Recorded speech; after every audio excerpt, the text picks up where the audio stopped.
El canal comunitario de Cogua, Coapac Televisión, no se hace responsable por las declaraciones de quienes aparezcan en sus producciones audiovisuales ni tampoco se identifica con las mismas.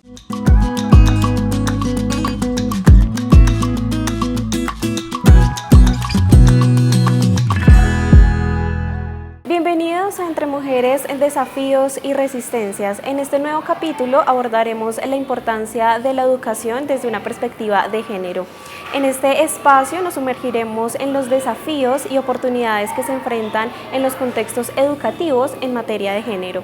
Desde abordar estereotipos hasta promover la inclusión, exploraremos cómo la educación puede ser una fuerza transformadora en la lucha por la equidad de género. Únete a nosotros mientras navegamos por este viaje de descubrimiento y resistencia.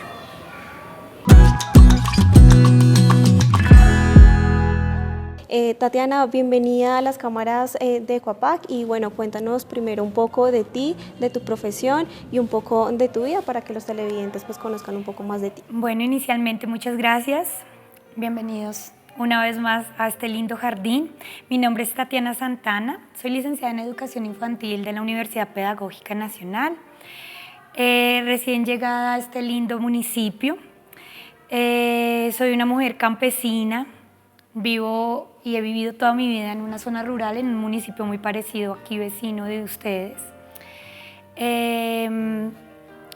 Llevo acá muy poco y en el sector educativo ya este año cumplo 12 años de experiencia laboral en diferentes edades y grupos educativos. He tenido la fortuna de estar con niños de primaria, con niños de preescolar y con los más pequeñitos en educación inicial. Tatiana, iniciemos entonces precisamente con nuestro tema que aborda este capítulo, que es precisamente cuál es el papel que tiene la educación en la construcción de sociedades también más igualitarias y más equitativas y sobre todo aplicando, ¿por qué no?, una perspectiva de género dentro de las aulas de clase. Pues mira, Paula, la educación, no solo en este tema, sino en todo lo que aborde un cambio social, es la herramienta fundamental como un catalizador, ese que activa las buenas propuestas y las buenas ideas. Si nosotros nos enfocamos en el sector educativo, en hacer aulas y espacios inclusivos, no solo en la parte de género, sino en todo lo que encierra la diferencia, nuestra sociedad cambia. El sistema educativo, como nuestra sociedad, está impregnado de muchos prejuicios, de muchos patrones de crianza, pues de años atrás. Y ese cambio es complejo, es duro. Todo cambio siempre va a tener algo de resistencia, pero creo que es la educación la que nos da esa manito para que nuestros niños desde muy pequeños, como en el Rafael Pombo, comiencen a entender que no es cuestión de sexo, que no es cuestión de diferencia, sino cuestión de ser humano. En la medida en la que nosotros como sociedad entendamos que tú vales por ser, no por ser mujer o no por ser hombre, sino por lo que eres, pues el mundo cambia.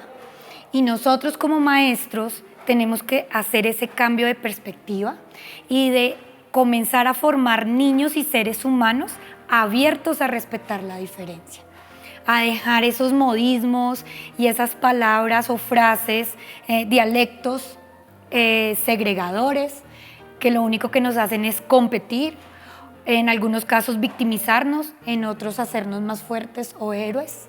Entonces, es la educación y las estrategias que nosotros usemos, tanto en el colegio como en las casas, las que nos van a permitir que nuestra sociedad sea igualitaria. Y obviamente que en la medida en la que nosotros entendamos que somos diferentes, pues el tema de perspectiva de género va a ser mucho más fácil de incursionarlo en la educación tradicional y formal de nuestro país. Hace un momento mencionabas que, pues, digamos que dentro de las aulas de clase, pues, digamos, cada niño y cada niña viene como con algunos patrones aprendidos, ¿no? Digamos, dentro de tu experiencia, ¿has notado que, por ejemplo, el sexismo se vea dentro de las aulas de clase con tu experiencia como profesora? Totalmente. Los niños son una esponja y los niños son el reflejo de sus familias. Nosotros venimos criados y formados con unas generaciones pues ya muy adultas.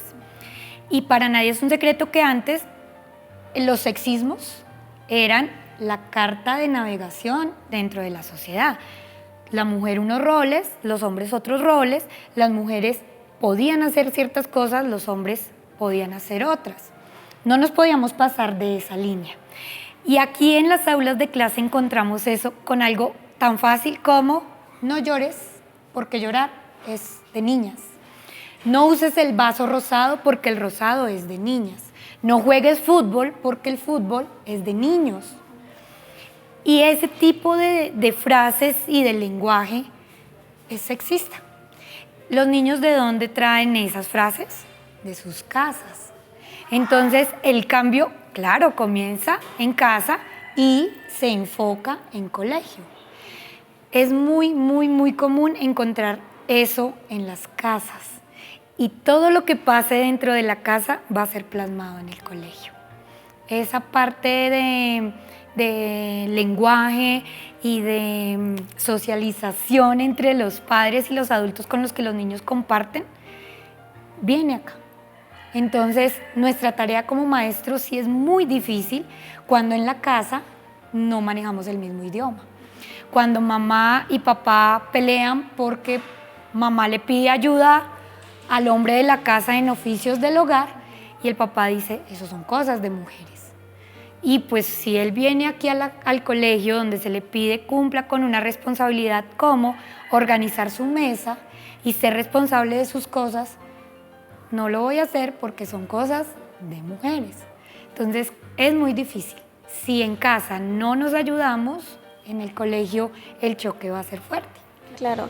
¿Qué estrategias, digamos, se podrían implementar dentro de las aulas de clase precisamente para que sean aulas inclusivas? Pero insisto, digamos, yo en un tema, en la perspectiva de género dentro de las aulas, porque pues ya lo mencionabas, ¿no? Veníamos pues de unos contextos pues muy machistas, sexistas e incluso violentos pues principalmente para las mujeres. Entonces, ¿cuáles serían esos recursos que se pueden implementar dentro de las aulas de clase?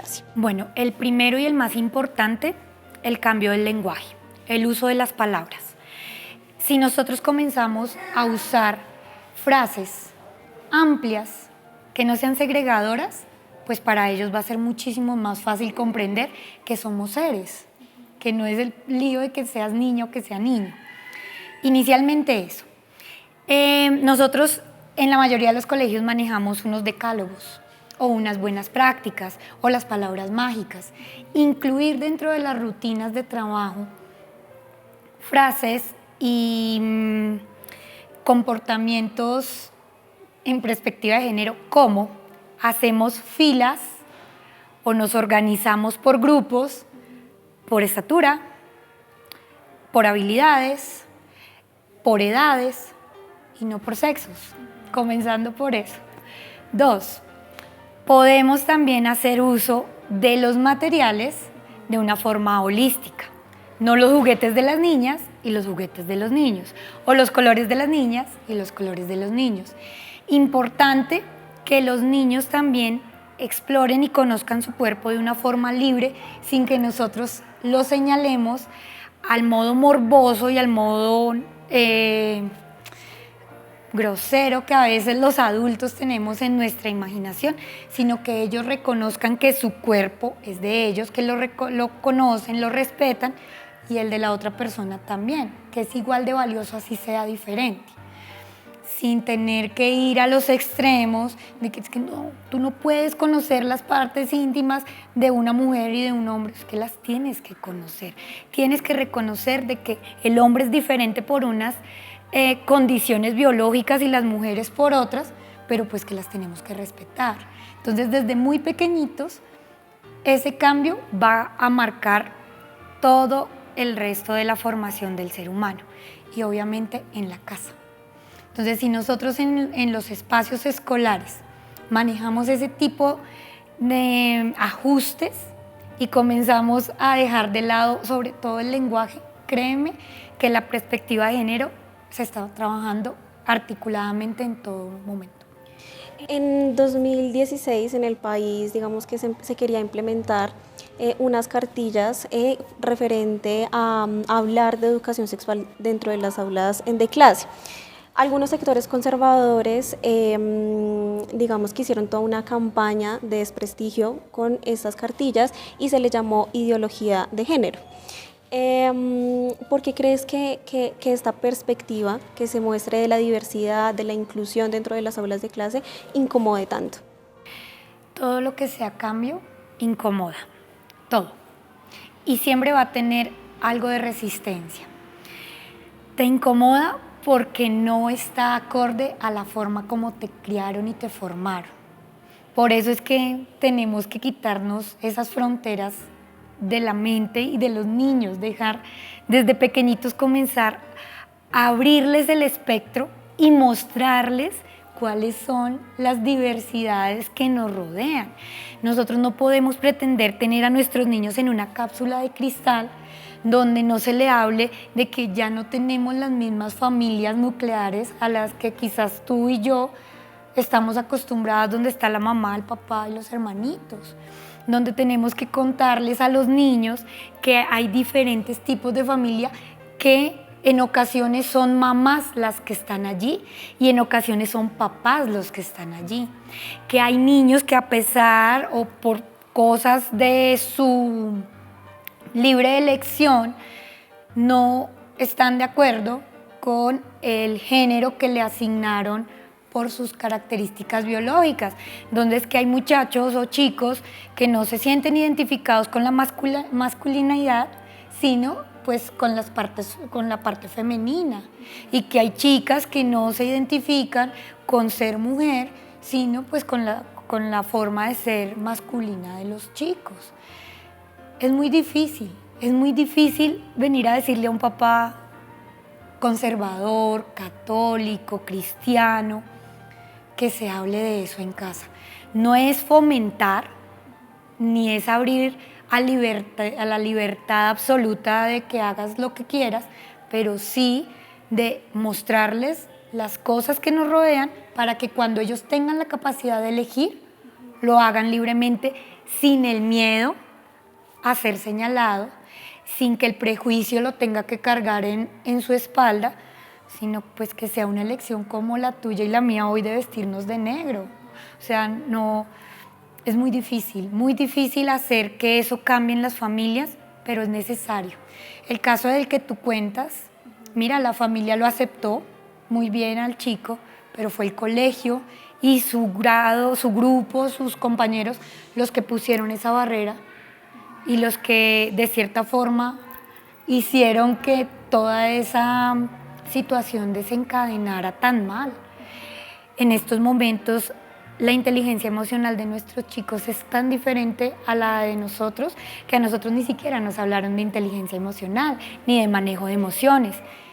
Ese tipo de cosas que se comienzan a trabajar ahora, articulados con la diferencia y con la perspectiva de género, créeme que nuestra cultura y nuestra sociedad van a cambiar de una forma muy positiva a lo que piensan nuestros abuelos o pueden pensar nuestros papás de este mundo está patas arriba, está loco, los cambios no tienen sentido, y pues debemos llamarlos a esa reflexión y a que se informen. En la medida en la que uno se informe y sepa argumentar y contrastar la información que consumimos, podemos tomar una postura, pero pues no podemos tomar una postura con lo que me cuenta el vecino en la tienda, ¿sí? Es más esa invitación a informarnos y a trabajar unidos en este cambio que necesita nuestra sociedad. Tatiana, a mí me gustaría empezar también a abordar cómo ha sido, digamos, los desafíos que has tenido también tú siendo mujer dentro de un contexto educativo, o sea, ya saliéndonos un poco ya de la enseñanza, sino ya como tú, como profesional, ¿cuáles han sido esos desafíos siendo mujer dentro de un contexto educativo? Bueno, afortunadamente el sector educativo es muy matriarcal. Es al contrario. En la parte de educación son muy pocos los hombres. Pero ¿qué nos cuesta dentro del sector educativo? Que esto tenga mayor fuerza y nos valoren más nuestro trabajo. Nosotros no somos mamás de 25 y no estamos acá solo para limpiar la nariz y amarrar los zapatos. Nuestro trabajo debe ser valorado desde la esencia de la formación, como también lo hace el químico, o como lo hace el matemático, o como lo hace el profesor de álgebra.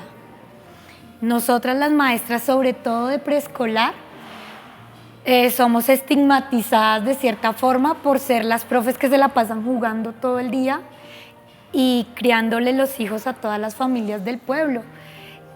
Y sí, nuestra función de cuidadoras es total, pero aparte de eso, nuestra esencia es la formación, es la educación de esos niños pequeños. No estamos solo aquí para cuidarles los niños o tener una guardería, sino para formar y educar.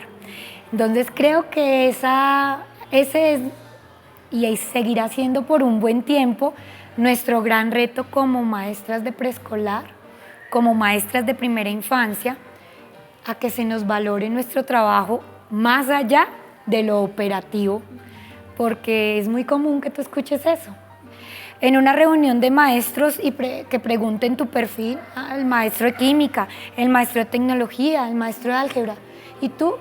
Yo soy maestra de preescolar. ¿En serio? Uy, qué duro, cuidar 25 niños y limpiarles la nariz, llevarlos al baño. Ven, te invito a nuestras aulas a que te informes de que nosotros aquí hacemos mucho más que eso. Y cosas realmente retadoras, fuertes y valiosas, así como las que pueden pasar en un laboratorio de química. Tatiana, y también cómo has podido percibir tú, desde tu experiencia como licenciada, el panorama en el acceso al mercado laboral de las mujeres, ¿no? Digamos que ha tenido un gran avance, pero ¿cuál es el panorama que tú ves de nosotras las mujeres dentro de ese contexto? Bueno, yo creo que el reto más fuerte es incursionar en esas carreras y en esas profesiones que han sido por muchos años lideradas por hombres. Lo que te decía, en la parte de la educación, pues esto es muy femenino, pero las ingenierías, los cargos directivos y de liderazgo suelen ser muy de los hombres, de los caballeros, y cuando las chicas llegan ahí, sufren un montón. Yo soy muy agradecida en la época en la que nací y en la que estoy en este momento, porque ya no, gracias a Dios, yo no he tenido que vivir esos choques fuertes que quizás sí tuvo que vivir mi mamá y mis abuelas. Entonces, gracias al momento en el que estoy, no he tenido que vivir tanto esa barrera fuerte. Y también pues por mi profesión, pero sí sé, y eso pues es voz populi, que hay muchas mujeres que sufren mucho en la desigualdad salarial.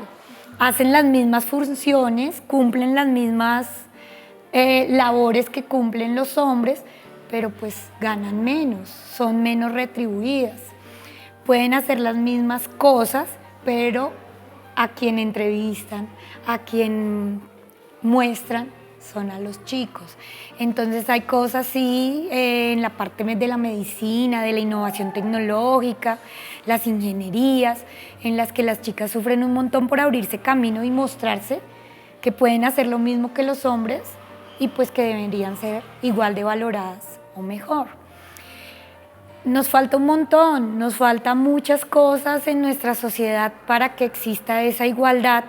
Aún no nos sentimos seguras ni siquiera de salir a la calle porque el hecho de que seamos chicas pues somos más vulnerables a que nos quiten el bolso, a que vivamos cosas muy difíciles en la calle que quizás a los hombres, aunque también les pasa en menor porcentaje. Mira, conducir para las mujeres es un gran desafío porque en las vías están en este momento la mayoría de los actores viales son chicos, son hombres, y uno se choca muy fuerte con ellos cuando comparte ese tipo de cosas como conducir, que es algo tan básico. Entonces yo creo que sí, es difícil, es un camino difícil, que ya se ha abierto un montón, que se han quitado muchas piedritas, pero que siguen existiendo cosas en las que nosotras como mujeres tenemos que seguirnos abriendo caminos solas. ¿Qué resistencias has tenido tú como mujer profesional además, entendiendo precisamente lo que hemos venido abordando durante el capítulo, que es desaprender de pronto muchos estereotipos, digamos, desaprender en general, pero sobre todo pues en esas cuestiones que nos han impuesto sobre el ser mujer? ¿Cuáles han sido esas resistencias tuyas? Bueno, yo pienso que en la participación ciudadana esa resistencia aún es muy persistente. Ahora las leyes nos obligan a que haya un porcentaje obligatorio de participación femenina. Por ejemplo, las juntas locales, las juntas de acción comunal, los consejos consultivos. Sabemos que tiene que existir una representación femenina por obligación, porque la ley lo indica. Solo por eso, yo me he dado cuenta, porque participo de alguno de estas organizaciones, que muchas veces se cumple la ley porque lo indica el papel, más no porque te abran ese espacio. Y me he dado cuenta que sí nos cuesta mucho en la parte pública, en la parte política y en la parte de participación ciudadana, que nos den ese espacio que nos está otorgando la ley, pero desde un amplio espectro. No ven, fírmame acá y haces parte, pero pues cuando yo quiero participar, cuando yo quiero proponer, cuando yo quiero decidir, pues que así mismo sea el espectro para poderlo hacer. Siento que ahí nos falta un poco, sobre todo porque es donde se toman decisiones. Es en esa parte donde todavía estamos muy relegadas. En este momento todas tenemos el derecho de dar a conocer nuestra opinión, pero que lo tengan en cuenta es otro camino, ¿ves? Entonces vemos a las mujeres muy empoderadas, muy organizadas, porque es que ahora vemos, por ejemplo, los consejos consultivos de mujeres se organizan súper chévere, hacen cosas muy buenas, tienen unas propuestas magníficas, pero ¿qué de todo eso lo tienen en cuenta, por ejemplo, los gobiernos locales? Entonces ahí veo que es donde se fractura y donde hace mucha falta y donde hay una resistencia fuerte. Bueno, Tatiana, finalmente pues hagámosle una invitación a toda la población cubana frente a crear más espacios equitativos, igualitarios e inclusivos con una perspectiva de género, y resaltemos también la importancia que tienen pues esos espacios o esa perspectiva dentro de los espacios educativos. Bueno, mujeres coguanas, la invitación es la que hemos venido haciendo durante esta entrevista, y es a empoderarnos de nuestro ser, de ser mujer en nuestras casas, en nuestros trabajos, en nuestros entornos familiares, en nuestros entornos con amigos, y hacer que eso lo transmitamos a nuestros niños. Nosotros tenemos una gran ventaja cuando vivimos en pueblos pequeños y todavía con vocación agrícola, comunitaria, comunal, y es que nos conocemos entre todos.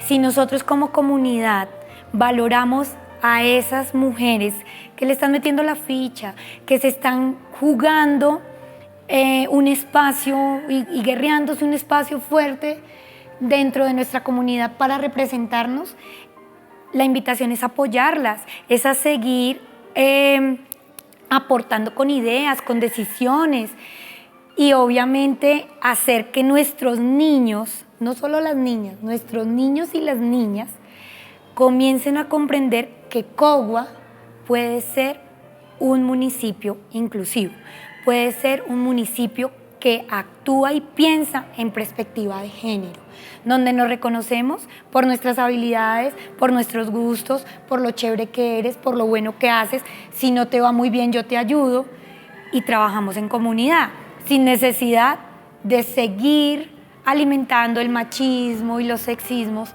que en todos los pueblos y los municipios de nuestro país aún son muy evidentes.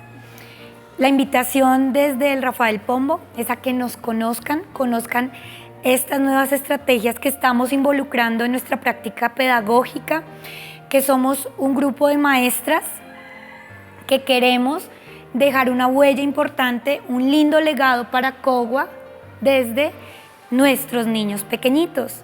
Entonces, bienvenidísimos siempre y aquí una servidora más a este lindo municipio.